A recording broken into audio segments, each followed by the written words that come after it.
Сәлем достар, микрофонда Есенбек Құрбан. Кезекті видеоны жалғастырамыз. Бүгінгі видеода біз сіздермен арифметикалық өрнектердің жазылу ережелері 3-те 4-ші тақырыпта қарастыратын боламыз. Бізде әрбір тақырыптың басталар алдында өткен тақырыптардағы қалған есептерді қарастыратын боламыз. Олай болса, 85-ші беттегі практикалық тапсырмаларды шығарып бастайық. Python'да ашамыз, новый файл құрамыз, файл, new файл. Shell'ды жабамыз, ары қарап оқимыз. Бізде бірінші тапсырмада берілген айнымаларға type функциясын қолдансаң қандай деректер типін аласың дейді. Ауызша айтпай салайық. A-ныңкі str, A-ныңкі float, B-ныңкі str, C-ныңкі bool, PPP str, max-ті int, min-дікі логика, bool, h-дікі int, rest-дікі str, R-дікі int, T-ныңкі str өткен тырнақша алынған, max S-тіңкі str өткен тырнақша алынған, min S-дікі str өткен тырнақша алынған, P-ныңкі float, T-тіңкі str. Осымен бірінші тапсырма аяқталды.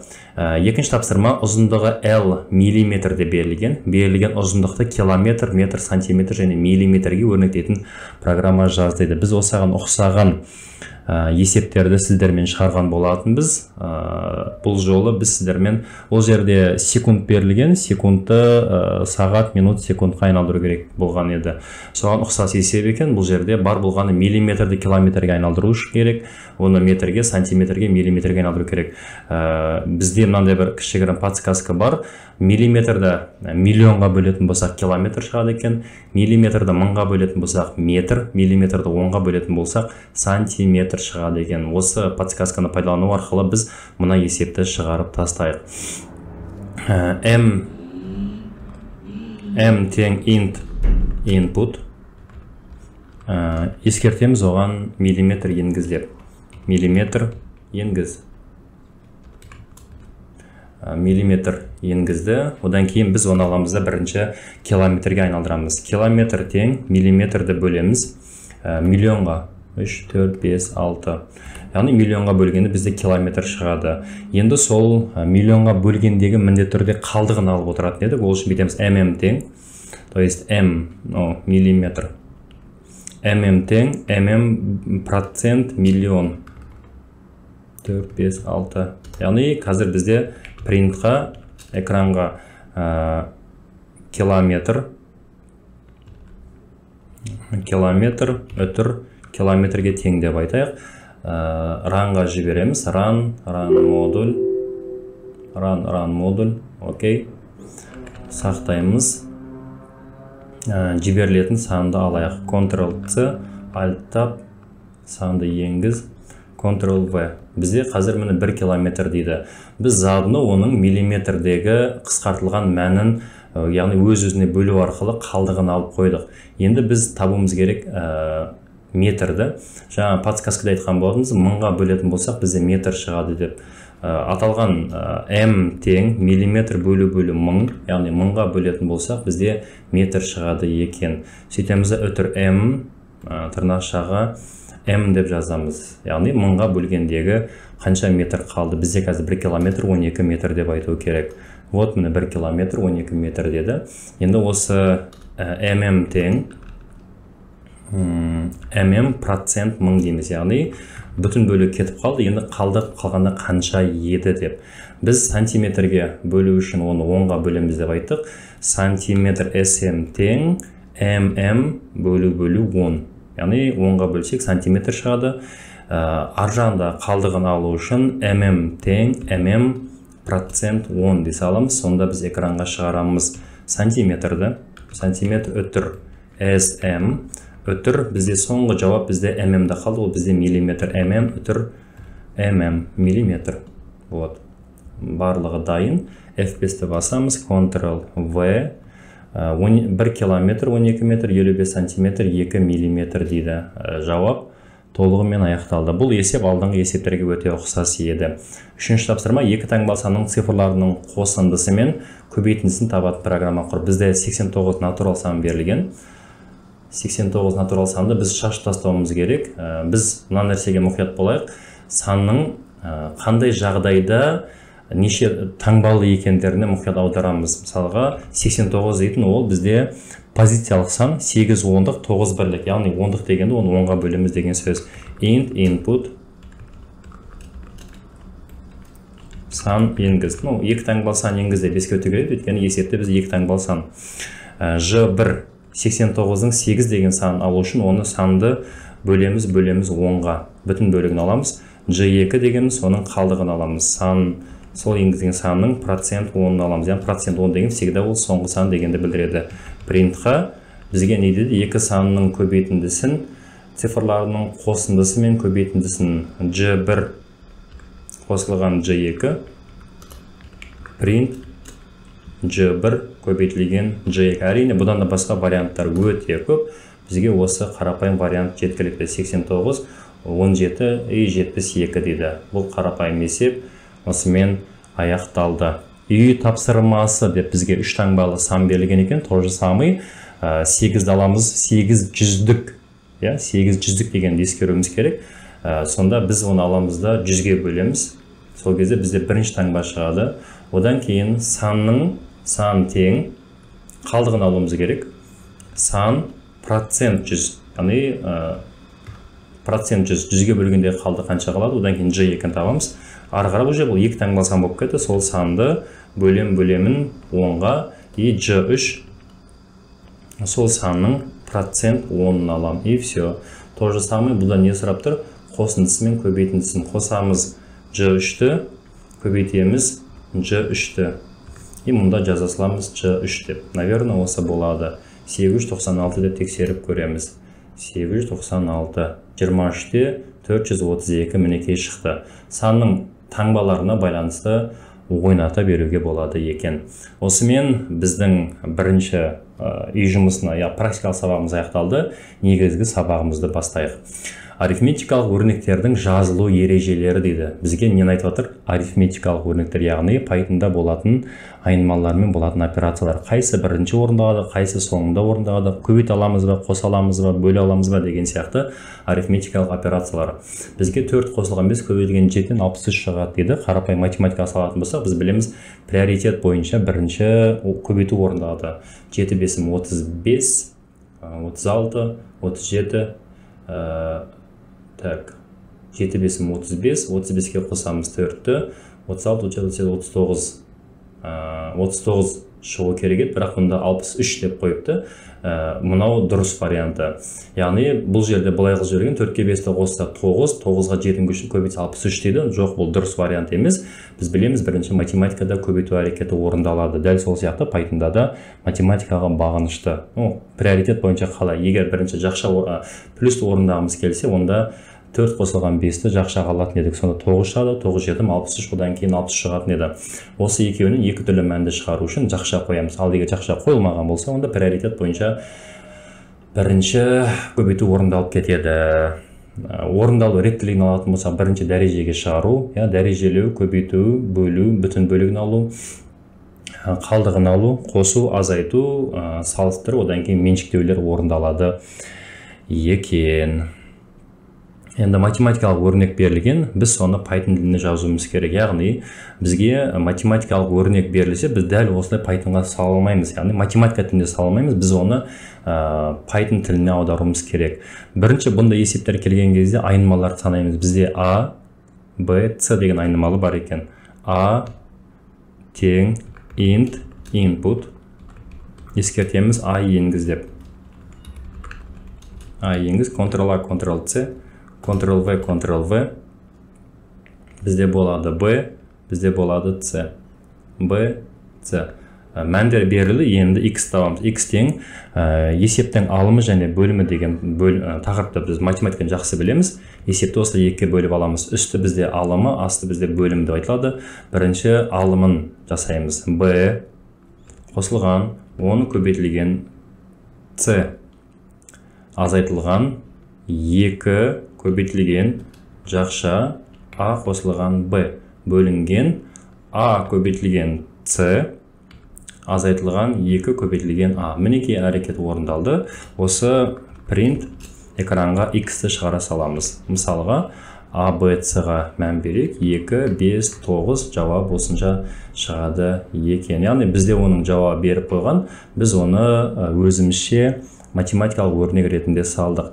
Python'да инкремент және декремент деген нәрселер бар. Бұлар айнымалымен орындалады. Көп жағдайда циклдың ішінде келеді. Циклдан шығу үшін, циклды бірге арттыру үшін, циклды бірді кеміту үшін и так далее. Бұларды инкремент өсу, декремент азайту деген сөз. Мысалға, аның мәні изначально 85. Бұл переменный деген ол өзгере береді деген сөз. И бұған айтамыз А тең А қосу 1 дейміз да. Экранға А-ны шығаратын болса, қазір бізде А бізде 86 шығады. Ол понятно, что ол айнымалы ең басында қандай болса, есеп арасында ол өзгеруі мүмкін. Демек, біздің жағдайда ол өсуге, инкрементке түсті. Минус 1 дейтін болсақ, декремент болады 84 шығады. Бұл міндетті түрде бірге арту, бірге кему емес, кез келген санға артып, кез келген санға кемейте беруге болады. Бірақ инкремент пен декременттің өзі бірге арту, бірге кему дегенді білдіреді. Мінекей К тең плюс 1 немесе К плюс равно 1 деп жазуға болады. Қысқартылып жазылуы бұл более программаны жақсы білетіндер, Python'нан хабары барлар жазады. Бірден енді былай жаза салайық. Мысалға, жаңа көрдіңіздер, А тең А плюс 1 деп айттық. Но бұның дұрыс жазылуы более профессионально А плюс равно 1 дейді. Бұлар әрине бұндай біз математикадан кездестірмейміз, бірақ Python'да кездестіреміз. Яғни 2 А-ны алады да, бұлар 1 А-ға біріктіріп жібереді. Соответственно, А бірге кему керек болса, А тең А минус 1 болатын болса, онда бұның екінші аналық түрімен жазуға болады екен. А минус равно 1. Сонда қазір бізде 85-тен өш шығады. Бірге артып, бірге кемейтін болса 85-тен өш шығады. Соответственно, кез келген санға артқызуға болады. А тең А көбейтілген 2 дейтін болсақ, немесе бұны А көбейту тең 2 дейтін болсақ, 85 қазір 2 артыда 170 шығады. Вот осылай жаза беруге болады екен. Мынау амалдардың толық жазылуы, мынау бізде более дұрыс жазылуы. Яғни Python'да осылай жазған более дұрысырақ деп айтылады. Жақсы, енді стандартты функциялар дегеніміз бізде маз функциясын шақырмай алдын ала жасауға болатын модульдер. Функциялар. ABS дейтін санның модулі, математикадан жақсы білеміз. Модуль деген ол ішінен теріс санын еш уақытта шығармайды. А тең минус 96 принтқа А-ны шығаратын болса, қазір бізде минус 96 шығады. Егер бізге минус 96 шықпау керек болатын болса, оны біз аламыз да модульге саламыз. Әрине бізде тік жақшаны қоя алмаймыз, сол үшін біз модульді пайдаланамыз. Модуль деген бізде минус саннан плюс сан шығарады, плюс саннан да плюс санды шығарады екен. Ал int деген ол 96-да 63 дейтін болсақ, біз бұны қазір мысалға type-қа салып көрейік. А дейтін болса, қазір бізде float сан болып тұр. Енді осыны int қайналдыру керек болатын болса, int A дей саламыз. Int A дейміз, сол кезде бізде оның бүтін бөлігін алады. Яғни 96-ны алды. Round деген бар, ол бізде округление жуықтайды. Математиканы жақсы білеміз, жуықтау деген нүктеден кейін белгілі бір сан, нүктеден кейін белгілі бір сан 5-тен асып кететін болса, онда ол келесі санға артқызып жібереді. Ал жетпейтін болса, онда сол санның өзі қалады. Мысалға, 96-63 дегенді жуықтайтын болса, print, round A дейтін болсақ, қазір бізде 96-тан кейінгі 6 5-тен үлкен болғандығы үшін ол бізде 97 шығып кетеді. Ал егер ол бізде 43 болатын болса, жуықтап алғанда 96-ның өзі қалады. Round просто 5-тің өзі болса да ол келесі санға артып кетеді. Осыны естеріңізден шығармаңыздар. Енді бізде 51 дейік. 97 болды. Яғни 5-тің өзі болатын болса, артында санмен болатын болса, оны келесі санға артып кетеді. Практикалық тапсырмада Y мәнін табуға болатын программа құрастыры дейді. А, Б, С-ның мәндері заранее беріліп қойған екен. Хотя бұның да өзінің программасы кодымен берілген. Біз осыны өзімізше шығарайық. А тең 4-ге, Б тең 3-те 5-ге, С тең 2-ге табу керек Y-ті. Y тең, біз жаңа айттық, есептің алымы және бөлімі бар дедік. Алымы деген ол үсті, бөлімі деген асты. А қосылған 2 көбейтілген Б қосылған 3 көбейтілген С. Бөліміне өтеміз 5 көбейтілген А плюс Б. Экранға шығарамыз Y-ті. F5, окей. Жауап бізде 0,723 дейді. Әрине есептің коды берілген, бірақ жауабы шықпапты. Дальше осыған ұқсаған есеп берілген, жаба салайық. Бұның да шешімі бар екен. Осы шешімі қазір шығама тексереміз. А, Б, С беріліп қойған екен. А-ның мәні 4-ке, Б-ның мәні бүтін 5-ке тең, С-ның мәні 1-ге тең екен. 1-ге тең. Енді Y табамыз. Y тең алымы және бөлімі бар. Алымының өзі модульде ABS. А қосылған 2 көбейтілген С. Алымы бітті. Оны бөлеміз. Б квадрат. Б көбейту 2. Яғни бұл дәрежелеу дейді. Қосылған 3 көбейтілген А көбейтілген С. Осымен есептің толық алымы бітті.